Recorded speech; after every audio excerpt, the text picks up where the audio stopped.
Livro de Juízes, capítulo de número 6. Juízes, capítulo de número 6. Vamos ver a partir do verso de número 11. Juízes, capítulo 6, a partir do verso de número 11. Diz assim: Então veio o anjo do Senhor e assentou-se debaixo do carvalho que está em Nota, que pertencia a Joás, a Escriba. E Gideão, seu filho, estava malhando o trigo no lagar para o coração dos midianitas. Então, o anjo do Senhor lhe apareceu e disse: O Senhor é contigo, homem valente. Respondeu-lhe Gideão: Ai, Senhor meu, se o Senhor é conosco, por que nos sobreveio tudo isso?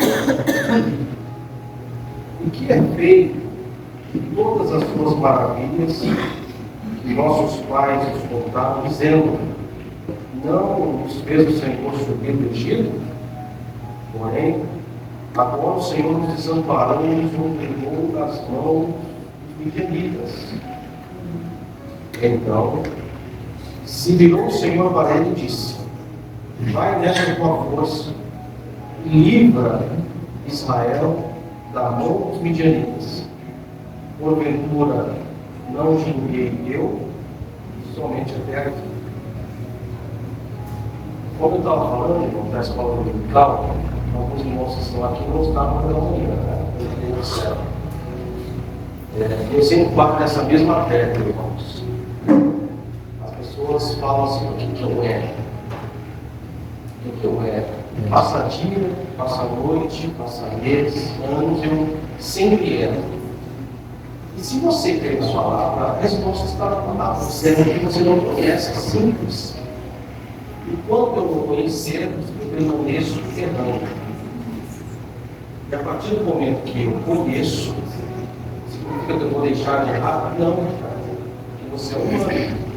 Mas significa que, conhecendo a palavra, você vai entender que, se o Filho vos libertar, verdadeiramente sereis livres.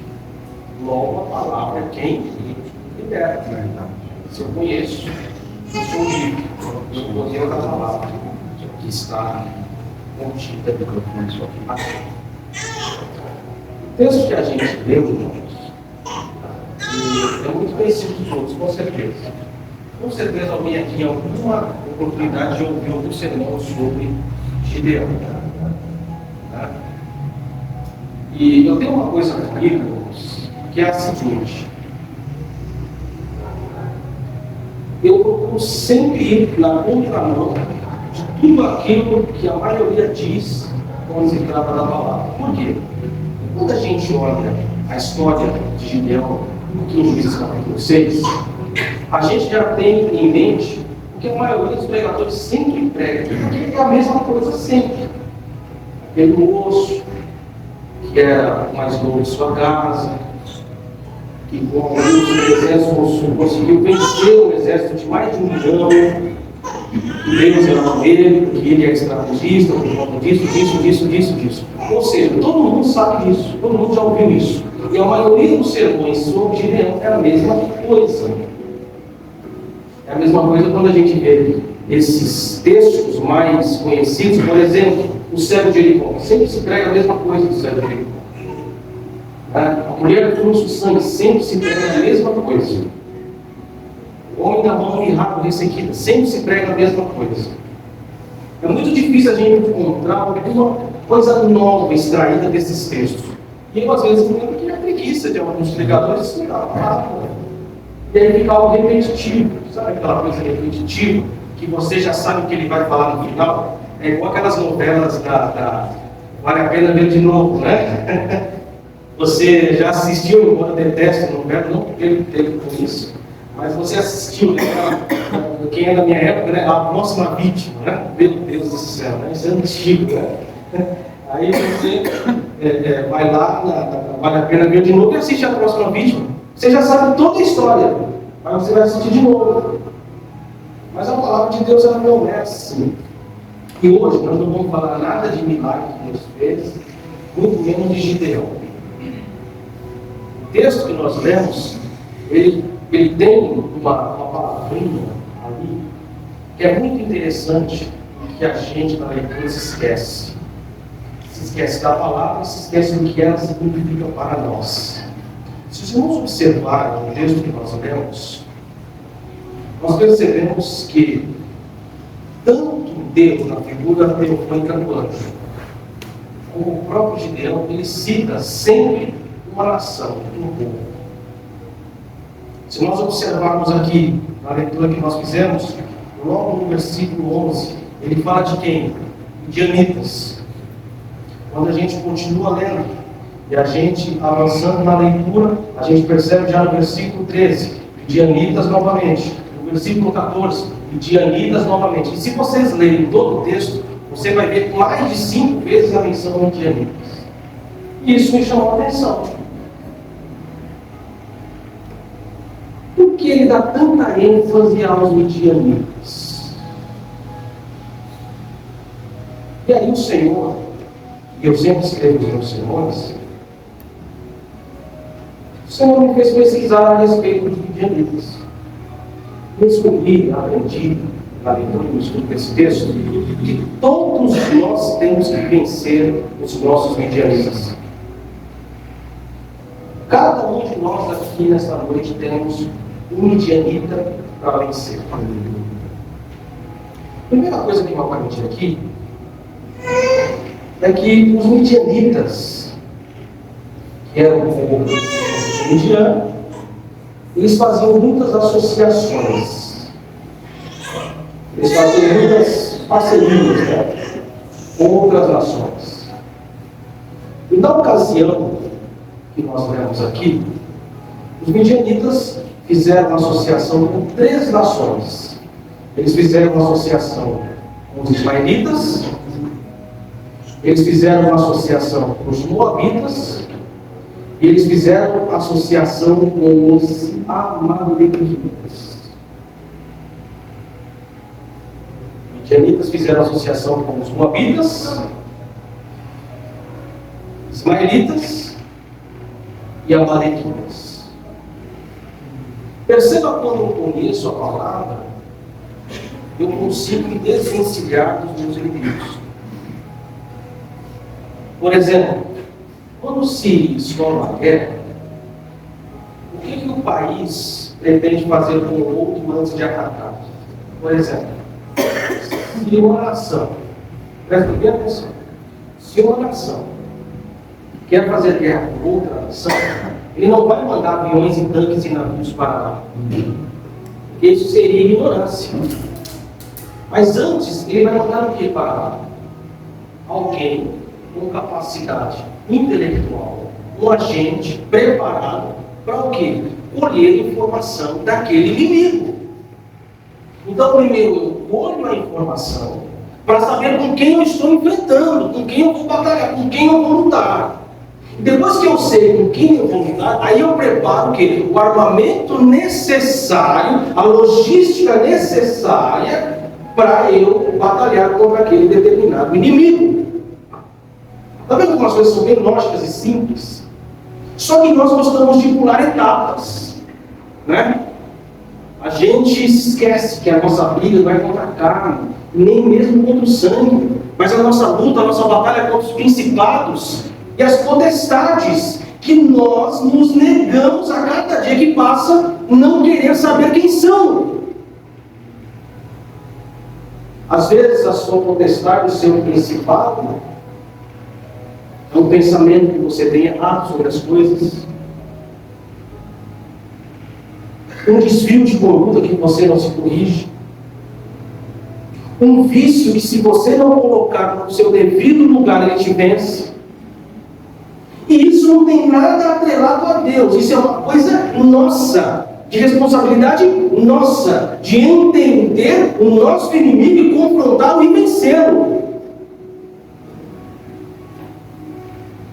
Quando a nação de Israel estava sendo sitiada pelos midianitas, o livro de Juízes é uma coisa muito interessante. O livro de Juízes é algo muito importante para nós. Por quê? Porque Deus fez tantos milagres através dos pais, de Abraão, Isaac, Jacó. Depois vem a fome. Depois da fome, Deus levanta José. Depois de José ser governador e morrer como governador, a nação, os egípcios, o texto bíblico nos diz que levantou-se um faraó que não conhecia José, nem é o Deus de José. A história diz que os Ixos, que vieram da Ásia, que tomaram o Egito, possuíram o Egito, e os faraós antigos do Egito foram vencidos pelos Ixos, e dali em diante eles não conheciam. Mesmo assim, Deus levanta Moisés, certo? Levanta Moisés. Moisés, direcionado por Deus, liberta o povo, entrega para o povo a lei, constitui-se a Arca da Aliança, que seria a presença de Deus continuamente com eles, tendo a lei. Quando Moisés morre, Deus já levanta Josué. Josué batalha com todos os opressores possíveis de Israel.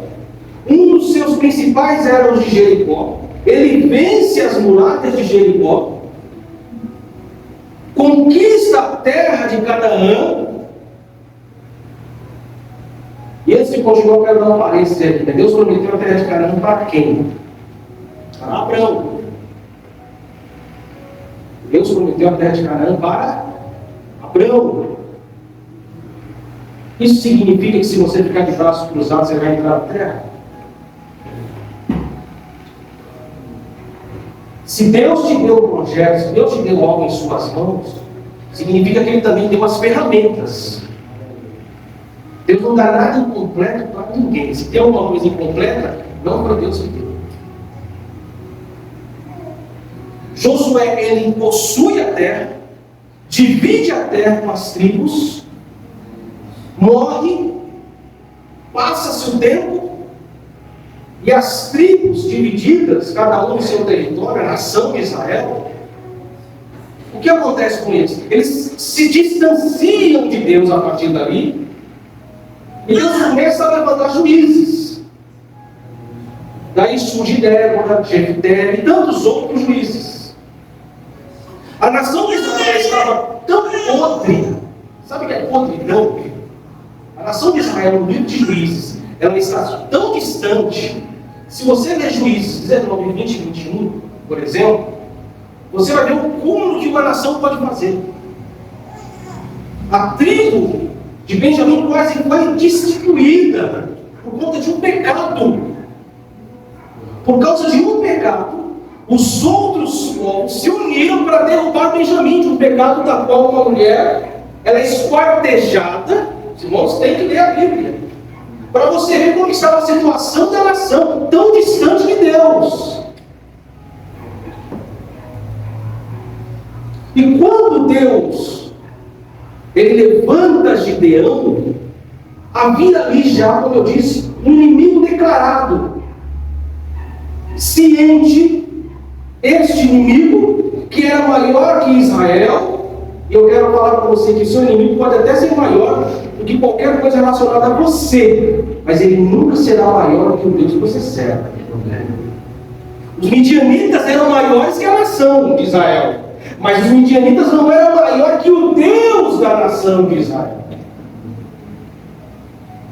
Você acha que se você lutar contra o seu inimigo, os demônios, Satanás, você acha que você tem poder para vencê-los? É mais fácil você se associar a eles. Mas a palavra de Deus nos diz: aquele que está em mim, como foi falado aqui, aperfeiçoará, para que se cumpra totalmente as obras dele em você.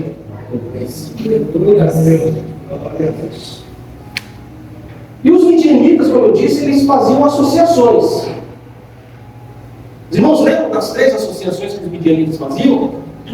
Eles fizeram uma associação, escreva aí, com os ismaelitas, com os moabitas e com os amalequitas. E olha que interessante. Cada uma dessa nação,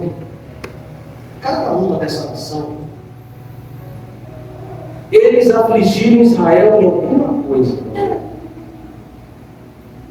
Cada nação, eles fizeram com Israel alguma coisa.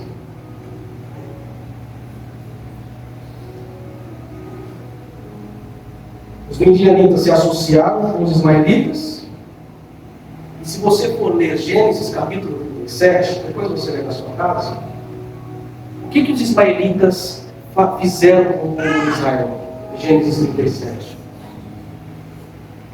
Eles escravizaram.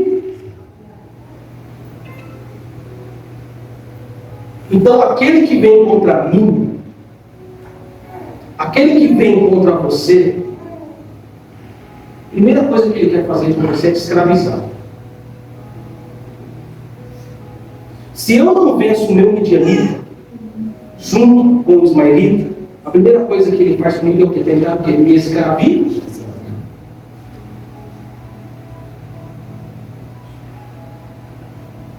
Quando eu sou escravo, o que acontece com o escravo? O escravo, ele não tem liberdade.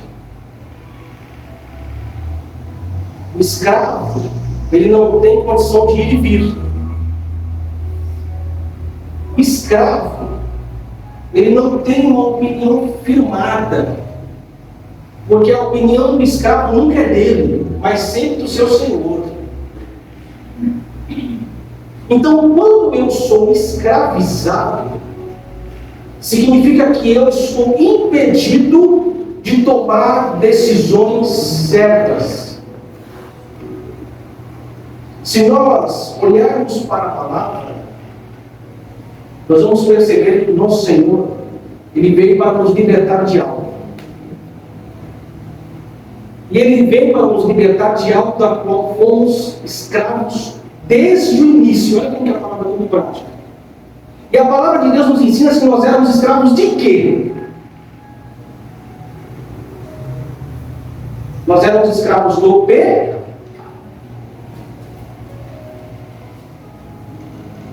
Então eu aprendo aqui que a minha primeira batalha, o meu primeiro inimigo, ciente de que eu tenho os midianitas sempre à minha frente para tentar me derrubar, é vencer o pecado. Eu não posso ser mais escravo do pecado. Eu não posso mais ser escravo da minha vontade. Eu não posso ser mais escravo do meu querer. Eu não posso ser mais escravo da força do meu braço. Eu não posso ser mais escravo do meu pensamento. Eu não posso ser mais escravo da minha língua. Eu tenho que, esquecendo-me das coisas que para trás ficam, esquecendo-me do pecado, esquecendo-me da tristeza, da angústia, eu avanço para o alvo que é Cristo. Porque em Cristo eu tenho novidade de vida. Enquanto eu ser escravo do pecado, o meu midianita sempre vai estar dando gargalhada de mim.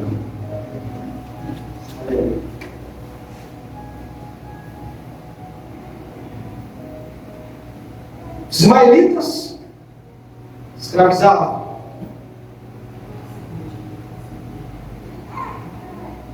Os midianitas se associavam também aos moabitas, né? E os moabitas, se nós lermos o livro de Números, no capítulo 22, nós vamos ver aqui uma coisa muito interessante. Em Números, capítulo 22, é uma história muito engraçada, né? Um certo cidadão foi convocado, foi convidado para amaldiçoar a Israel. Olha, nós vamos lutar contra eles, É possível você profetizar e amaldiçoá-los? Não conhece isso.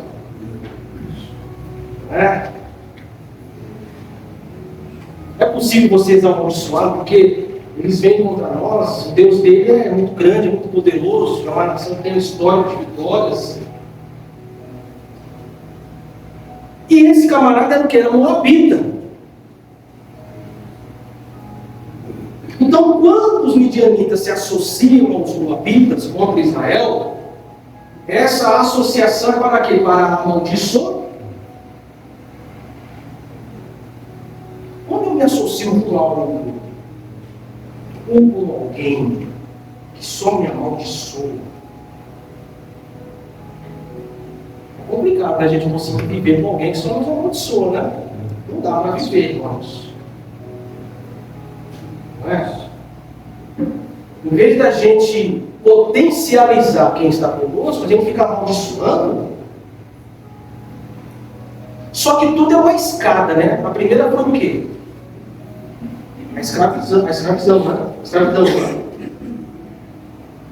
Quando eu sou escravo, você percebe que uma coisa junta a outra. Quando eu sou escravo, significa que eu sou o quê? Preso. E quando eu sou preso, eu não consigo enxergar liberdade, eu não consigo enxergar solução. E às vezes eu fico preso a alguém ou a algo que só traz derrota. E eu não estou percebendo que eu estou amaldiçoado diuturnamente por aquele, ou por aquela, ou por aquele alguém. E não consigo me desvencilhar disso. Então, além de eu ser um escravo, na minha condição de escravo, eu estou sempre sendo amaldiçoado e eu não quebro essas correntes da maldição da minha vida. Primeira coisa, eu não acredito em quebra de maldição. Por quê? Porque a palavra de Deus nos diz que a maldição foi lançada sobre quem? Não é Gálatas? A maldição foi lançada sobre quem? Quem se fez maldito por nós? Cristo. Cristo se fez maldito em nosso lugar. Logo, o pecado que estava sobre nós foi lançado sobre. Então eu, por estar aqui hoje, convicto da minha salvação, do meu cristianismo, eu não posso mais achar vivendo que eu estou embaixo do jugo da maldição. Porque Cristo me libertou, Cristo rompeu com os grilhões que me prendiam debaixo de uma maldição, debaixo de uma situação de pecado, para que eu viva a partir dali a verdadeira luz. Glória. Glória. Com certeza, se eu te Deus, você nunca ouviu essas coisas.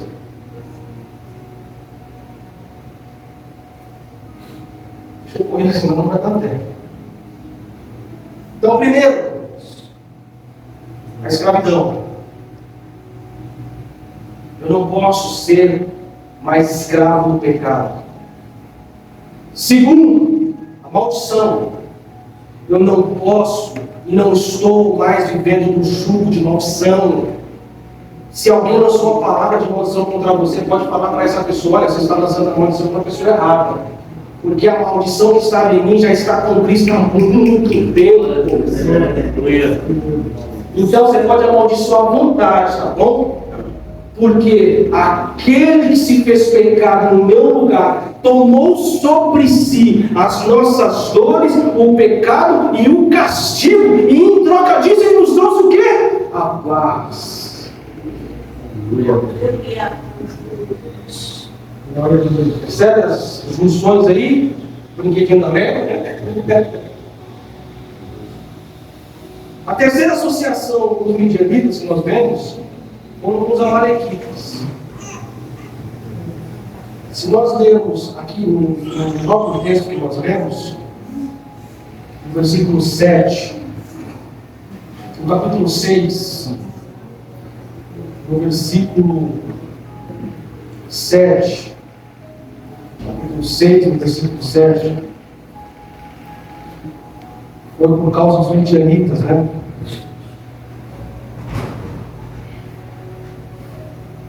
Tendo os filhos de Israel chamado o Senhor por causa dos midianitas,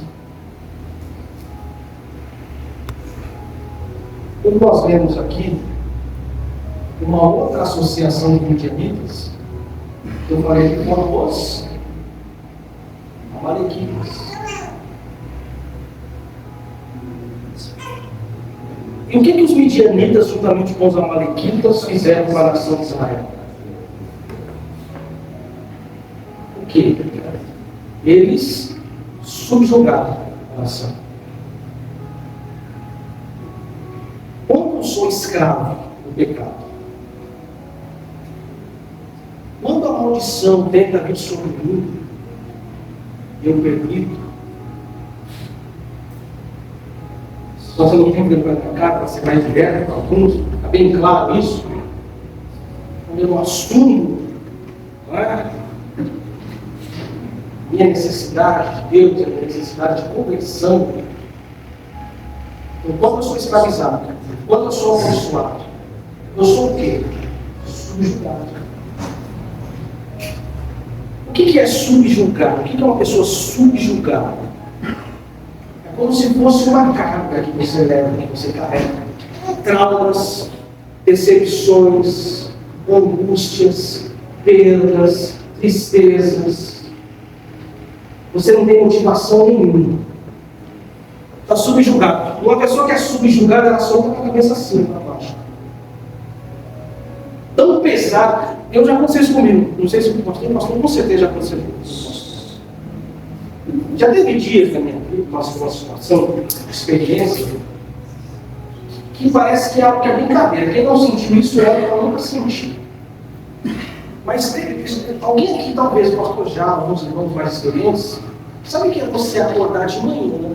E parece que você está com uma barra de ferro, com 200 quilos nas costas, que você não consegue levantar de manhã? Já sentiram isso? Uma coisa estranha isso, né? Você não consegue levantar. O peso está tão grande que você não consegue sair da cama, você não consegue. Por quê? Porque você está sendo subjugado. Você não tem motivação, alegria para se levantar do chão. Era a nação de Israel. Poxa, 1 milhão e poucos soldados contra nós? Sem condição. A gente não consegue vencer. Então, quando eu me permito ao pecado, quando eu me permito as palavras de maldição sobre a minha vida, tudo você, tá? Tudo nós. Quando eu me permito essas coisas, quando eu dou mais ênfase a essas coisas, esquecendo o sacrifício suficiente de Cristo. Sabe o que significa sacrifício suficiente? Existem algumas palavras que a gente parece que esquece, né? Algo suficiente. O que é algo suficiente? Que não é mais necessário mais nada, não precisa de mais nada, é suficiente. É igual aquele prato, né? Você vai almoçar e jantar, isso aqui para mim é suficiente. Aquele refrigerante, né? Ou aquele suco, está suficiente. Para mim preenche. Hoje eu vou dormir tranquilo, estou com a barriga cheia, preencheu, suficiente. Você tem que ter noção do sacrifício suficiente de Cristo. Sabe o que significa isso? Sabe o que é o sacrifício suficiente? Sacrifício suficiente é quando não tem mais necessidade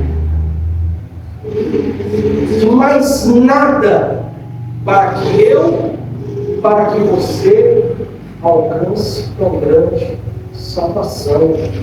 Não preciso de mais revelações, não preciso de gritaria no meu ouvido, não preciso de desespero, não preciso ficar preocupado. Como homem eu fico preocupado, é natural. Mas quando eu entendo a suficiência do sacrifício de Cristo,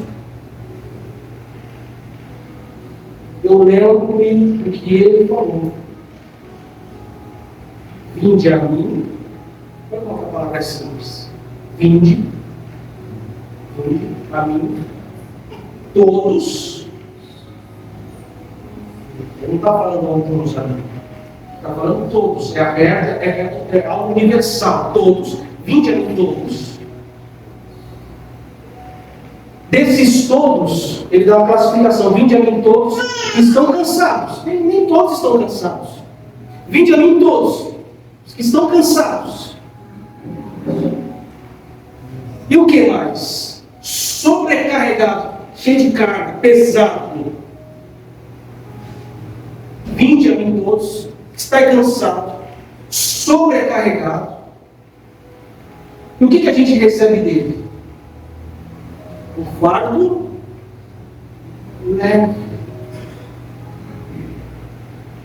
Eu não. Sabe uma coisa, né, pastor?